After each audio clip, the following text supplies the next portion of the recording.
Want to know how to run tasks in Cursor AI? Well, no worries. In this video, I'm going to show you an easy step-by-step guide on how you can do it. It's super simple and under a minute, so let's get straight to it. Now, first things first, you can just simply open up your Cursor AI application. So we have also created a video on how to log into Cursor AI and how to install Cursor AI on your laptop or PC, so make sure to watch that. So once you have done all of that, you should be provided with this interface right here. And now, once you're on this interface, on the top left side you should be seeing various options right here, and here you should be seeing this three dot that's right beside run. Just simply select that.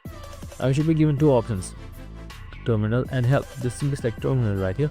Now you should be seeing various options coming up. Now in order to run task, you can just simply select run task right here, or you can run build task as well. The choice is yours. So you can simply select any task that you want and make sure you have that task or the file in hand in order to do it. So you can also select show all tasks to so many.